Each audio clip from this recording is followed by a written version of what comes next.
All right, so yes, I'm Iñaki. I'm originally from Spain, but I lived 20 years in Finland, where I've been managing Fjord for the last 13 years, pretty much. I'm going to talk a little bit about transcending. And transcending is a word that describes how we can go beyond our human nature. And I have a confession to make. If we can go. Yes. So first, a confession. This is my girl, and this is a few seconds after she was born, and I was holding her in Helsinki. And something that I haven't told many people is that through those very first seconds that I was holding her, I didn't feel anything. I didn't feel love for her. So obviously, then after some time you observe that actually when they grow up, you start feeling something for them. You start feeling that, you care about them. And that's something that made me think for a long time, what happened that very first moment that I was holding her? Was it different from the other people? I started to develop a theory that, there is the more you spend, the better the quality that you spend with people, that the more you care about them. So you basically started to create this hypothesis that as humans we care first about us, and gradually we care less about those that are more distant to us.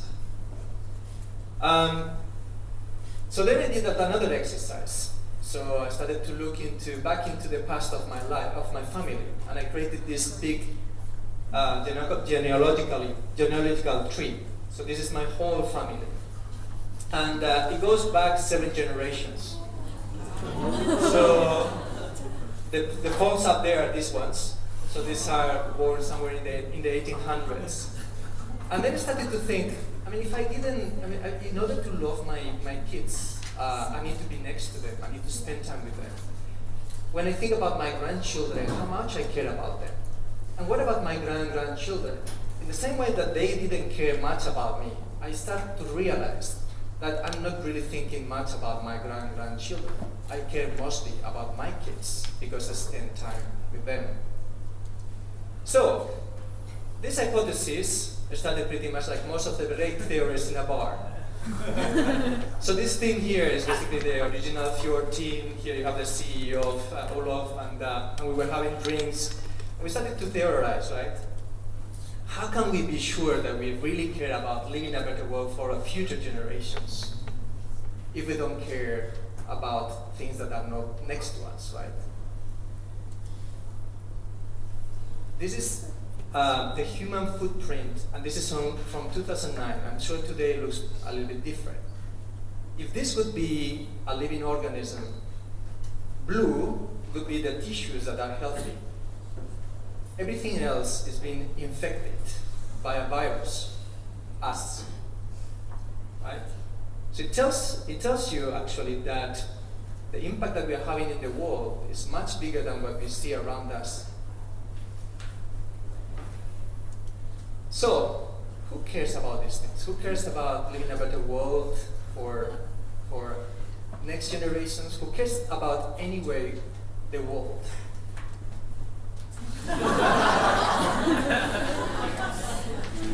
So we want to believe that the politicians that we put into power are supposedly going to care about these things. But the problem is that they are limited by time. They are limited by time because they have 4 years, and they know that they have 4 years to get re-elected, not to change the world. Then, there are organizations, governments, that they are going beyond their own territories, and they try to combine effort from multiple organizations and countries and try to do something that is going to be more meaningful. And they do plans that are also long-term, 5-year plans. But they are also limited by space. They cannot impact beyond what they're really trying to do by combining the efforts of all of them. And there are organizations also that they are trying to improve lives of many. We heard before IDEO, there are many small organizations that are non-profit NGOs that are trying to make impact. But most of them, they have always a specific theme that they work around, and it's limited by the needs of those themes they work around. So that made me think that we are always limited by our human nature. So how do we transcend the fact that we have a life, that we are not going to be living for multiple generations, and how we are going to be affecting the lives beyond the time that we are going to live in? How we can actually live a better world, not just for humans, but for everybody else, everything else that is living in this planet. And that's when I came across the concept of transit design. So I'm not an expert in transit design, I'm a designer. But there are other people, and I recommend that you actually, if you like design, of course, as everybody I think likes here, then do a little bit of research on this. There are white papers from Carnegie Mellon, there are very good presentations, and I think I have tried to collect here a little bit of what I have managed to put together for you. And in order to explain why I think transit design is meaningful, if we want to design things that are going to have an impact beyond what we hear today. So, transit design is about helping societies to transit from one stage to the next stage. When you think about design, the first iteration of first generation of design was born around creating products for mass production, for mass consumption. And design is pretty much also at the root of the problem of consumerism and the amount of excess of products and services that we have today. Today, we have the next generation of design. My company is specialized in doing service design. And as service designers, we start thinking a little bit about how we can create better products and services for the users of those products and services. But very seldom we think about, like we talked before, in terms of circular economy, what is going to be the life of that product and service after we have designed it. A few years ago, we introduced the concept of living services. So then we start talking a little bit more about what is the lifespan of the service, how we create services that are going to be being born, evolve, and eventually at some point disappear and die, but also how they are connected more to the lives of people. Based on the information and data that we can collect, we can start understanding how those services can be more personalized.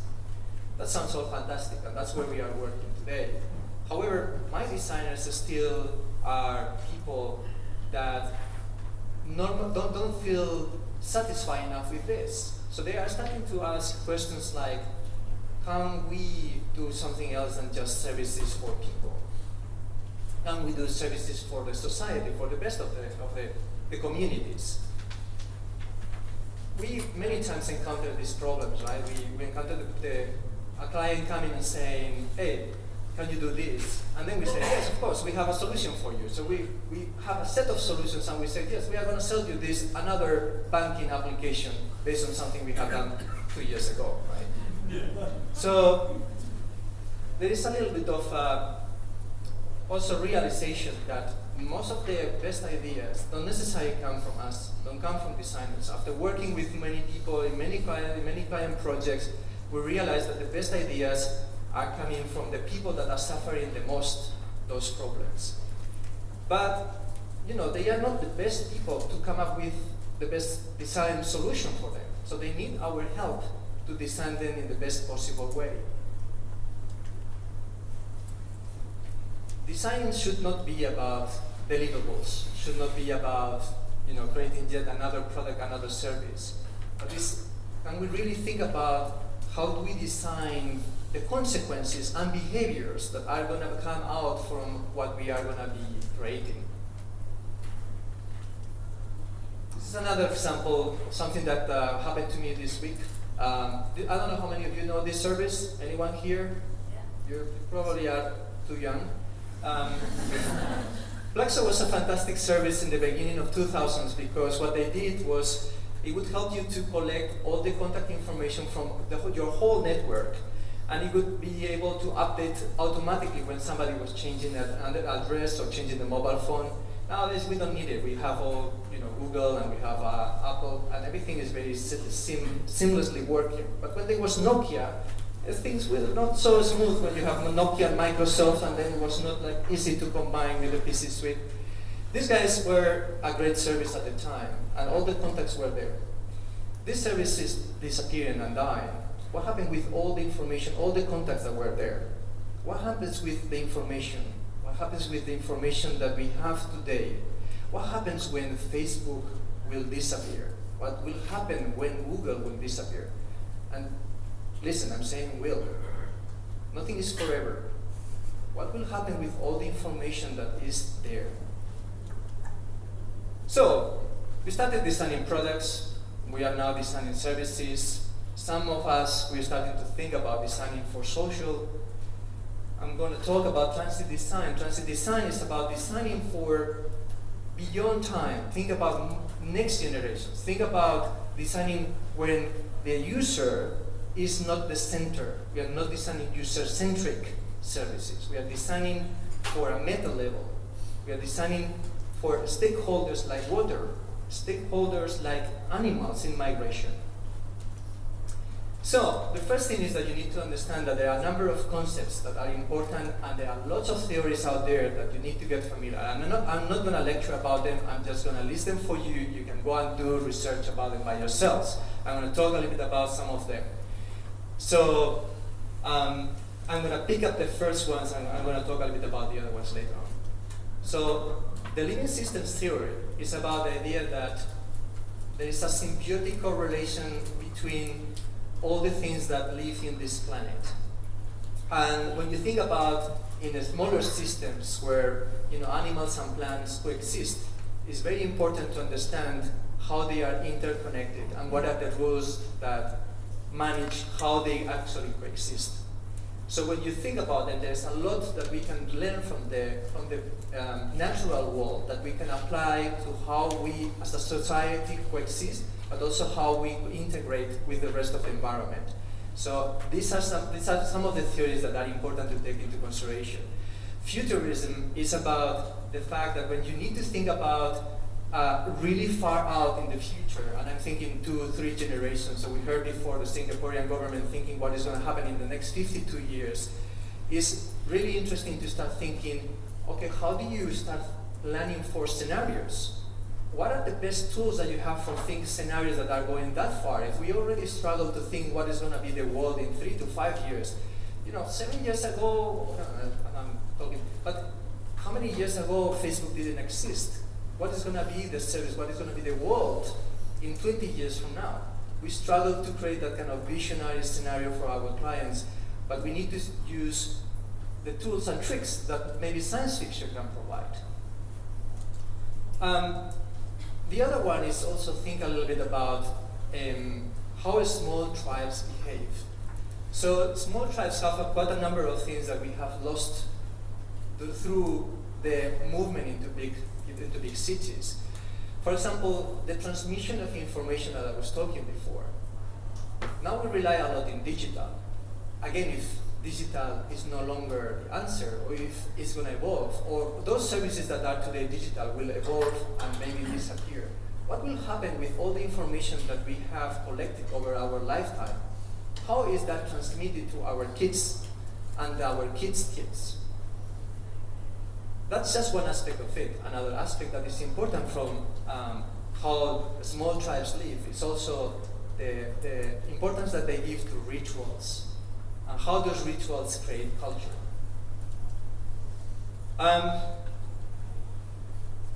This is Mike. He was one of my partners when we set up Fjord, and he's working now in the Democratic Republic of Congo, and he is helping small communities to basically be self-sufficient with whatever they have around them. But at the same time, trying to become global by being connected and understanding how they can benefit from being interconnected to the rest of the world. So the important thing here is that there are several theories that say that if you are small communities are very good at organizing and understanding how to supply the needs of the small community, because they are finite, they are limited. So if you can focus on them, then you can satisfy them in the best possible way. But at the same time, it's important that you start realizing that you are part of something bigger, that you are part of the world. How you keep that balance between satisfying the needs of the people around you and being at the same time connected and impacting what happens in the rest of the world. That is the balance that I think we want to have. So the framework is quite simple. The framework is about when you need to start thinking about what is the vision where you want to go for a specific theme. Then you can start applying some of the theories that I mentioned before, and you can start creating a mindset, and you need to start making a change. And the mindset is quite interesting because we all probably are thinking, yes, or everybody should care about creating a better world and so on. But when I talk about mindset, I talk about things that in some cases, in some societies, are difficult to change. How do you change from competition to collaboration and cooperation? How do you do that in a society that is driven by capitalism and driven by success? Then, of course, is the fact about what is the role that design can play. And there are different tools and different things that you can apply. So, this is just one example. We heard before the Singaporean government, but this is actually the city of New York just released a few months ago, a new toolkit for civic design, civic service design. So there are lots of initiatives out there that are starting to involve at the grassroots level everybody that wants to come and help and support and create new, better services for the small communities. But as designers, we have a role, and we have also a set of dimensions that definitely can be good for articulating and driving these changes. So we are good at storytelling. We embrace diversity in every project because we have to learn to work with other competencies. We have a sense of empathy, and we have the methodology and tools.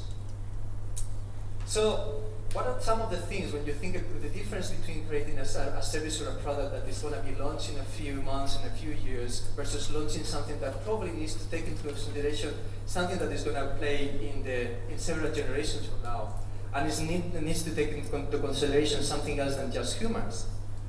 So first of all, think about what are the initial conditions today. What is the situation today? What are the problems as we know them? Then, instead of going as far as thinking about, I'm going to design for the vision. Yes, it's good to have the vision. It's good to do the brainstorm and think about where is that you want to head, the lighthouse.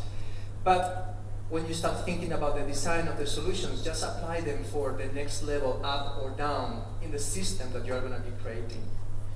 Then apply co-design. And co-design means also involving transdisciplinary, not only processes, but also involving also other disciplines that are going to be like I mentioned before.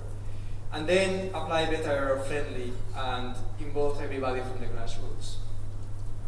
So some ideas.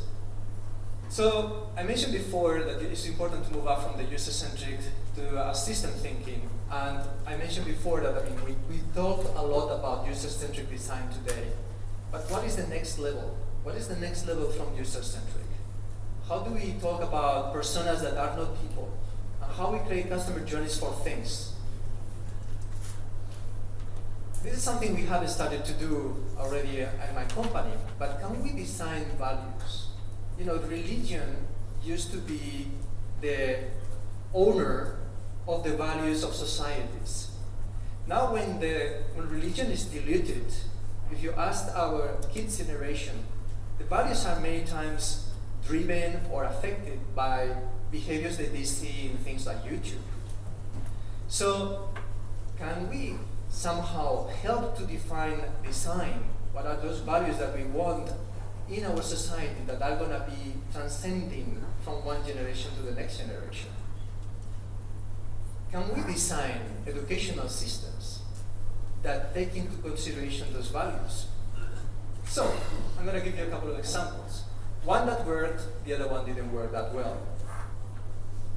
Everybody talks about the Finnish education system. So, my wife is Finnish, she's a teacher, she's an educator from the Finnish system, and my kids are half Finnish, half Spanish. So I know a little bit about the Finnish education system, and I'm not going to give you a lecture about that. But everybody probably knows is that Singapore, Shanghai, Hong Kong, they are very high in the education scores given by PISA.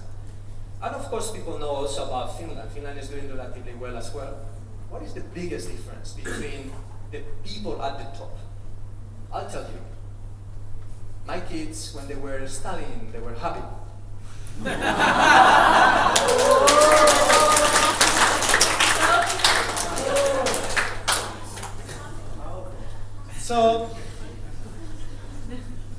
achieve this? You know, the first thing is that this is a very good example of transcending design, because this started in the 60s. The politicians and the officials and the experts in the 60s, they decided that we are not going to touch the education agenda. We are going to decide, we are designing, and we are going to give it to a group of people, a group of experts that are going to decide what is the best way and the best route. And from then on, we are not going to touch it. Politicians are not going to be involved. So remove political agenda from the design of a system. Step number one. Then put the experts and give them the power to do it. But in order to make them powerful, you need to give them the respect. You know, the hardest career, educational, the hardest, how do you say? If you want to study in university, the hardest school is teaching. Above engineering, above medicine, above law. And the salaries that teachers receive in Finland is also probably one of the highest in the world. So they are actually quite well respected, because when they go into school, I mean, it's not that they study a bachelor, they study a master's degree in education. The other thing that they do is also, it's not just about the teachers, it's also about the people that are running the schools. It's about everybody that is in the education community, that they are super professionals, and they are very proud of this. The parents respect them a lot. And this is very different from the country where I come, from Spain, where there is no respect for the educators. The other thing is that we don't rush to bring kids to school. My kids were playing until they were 7. Then they went to school. Funny enough, we didn't have to teach them how to read. We didn't have to teach them how to write. They learned by themselves. They learned at home. I was completely shocked. My daughter started one day reading from the fridge, the notes that we had there, said, what does it say here? A, B, and then she started to read.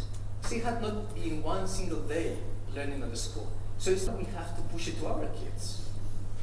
But then, the interesting thing is that education in Finland is also free. And it's free for your whole life. You can do a PhD and it's still paid by the government. In fact, the government pays you to study. We heard before about the new initiative that is in Finland about trying to give a minimum pay for everybody in the country. Now they are prototyping. This is the other thing that they do. They prototype. They come up with new concepts and they try to see if it works. And they put them in practice in one of the schools and they see if it's going to work. If it works, then they roll it out. The new one that they are trying to roll out now is to try to get rid of subjects. Try to get rid of maths, try to get rid of science. Instead, they pick up topics, they pick up themes, and through those topics, then they teach everything else. Because then the kids are much more interested. If you have the storytelling about how to launch a rocket to the moon, let's study what are the physics behind, let's study about what is going to be the math behind. So, the other one, and I'll use just 1 minute for this. This is the one that didn't work. This is the Mekong River Commission for Sustainable Development. This is also a project that I know relatively well because part of my family works in this project. So for those that you don't know, I mean, the Mekong River is one of the longest rivers in the world. It crosses multiple countries. And for many, I think the last 20 years, there has been a commission that has been trying to think how we are going to develop the environment around the river and how we're going to take maximum advantage of the economic power that is given by electricity dams, but at the same time make it sustainable for the people that are living downstream. There has been a huge team working on this for many, many years. It has been transdisciplinary, people from background in hydrology to social sciences, and it has been working in multiple programs. But the main problem, the main challenge is that there has been always conflicting interests. All these dams that are on the upstream are making very hard for the fish to migrate from the Tonle Sap Lake all the way up. And the problem that you have is that there's several million people that are living down there, the majority of the protein intake comes from the fish from that lake. So the moment that you start building dams on the top, the fish will have a struggle to go upstream, and then the fisheries will go down. So the consequence of something like this is that, then people that are living here will need to start migrating to the cities, but the cities are not ready in terms of capacity, in terms of infrastructure, they're not ready for this. So I'll finish with this, with a final thought. I love Hong Kong, but there is one thing that I think Hong Kong can do much better, many things. But I really believe that Hong Kong has an opportunity to reinvent itself if you think hard about the water and the sea.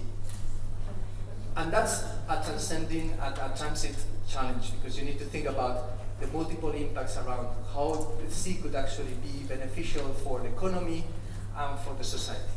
Thank you very much. Thank you. We're going to take one question. Sorry. You can find him again during break, because some people actually have the biology call is calling. So I'm going to give you one question, and then we're going to take a little break, but then during the break you can still ask Iñaki. One. Okay.